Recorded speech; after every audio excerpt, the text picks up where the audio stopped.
Hello, I'm Jacob Ayler of the Law Office of Riley and Ayler PC. Today I want to talk a little bit about something that has been really prevalent in my criminal practice. And so I just thought I would kind of explain this to people because a lot of people don't understand the difference between actual and constructive possession. You've probably heard this fact pattern before.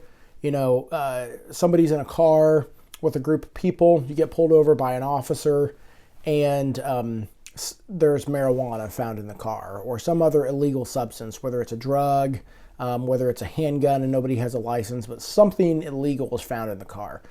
It is very common in those situations for somebody to be charged with possession of whatever it is. In this case, for this example, let's call it marijuana. And the one thing I always get from these clients that come to my office is they say, well, I'm not guilty of possession because I didn't know it was there. It wasn't, it wasn't something that I had in my pocket.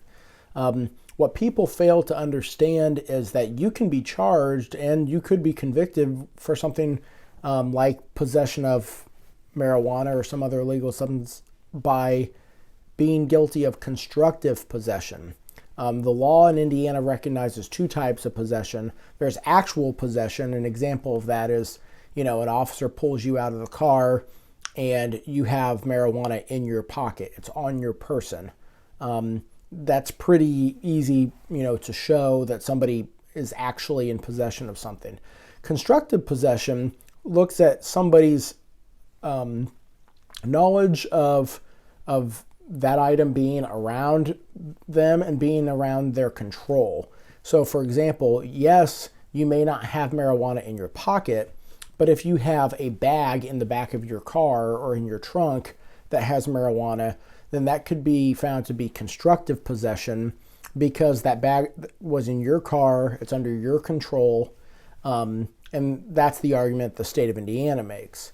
As a defense lawyer, I always look at these things a little differently because the state of Indiana, or whatever jurisdiction you're in, generally has to prove that you knowingly and intentionally possessed it. And so if it's not your car, if you're in a situation where you're at somebody's home or you're with people and you don't have an ownership interest, you could still be charged, but it's a little more difficult for the state to prove that you knew or intended to possess that. Because let's be honest, every time you get in a car with somebody, most normal people don't start searching the vehicle for illegal substances.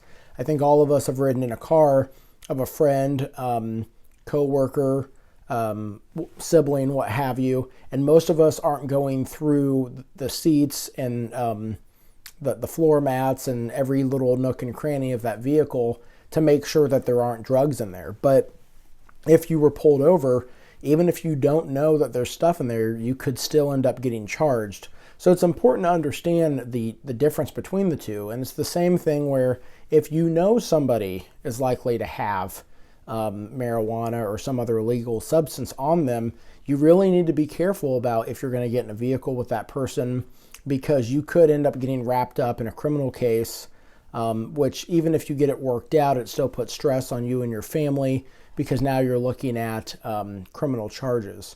If you have any questions about the difference between actual and constructive possession, feel free to give my office a call.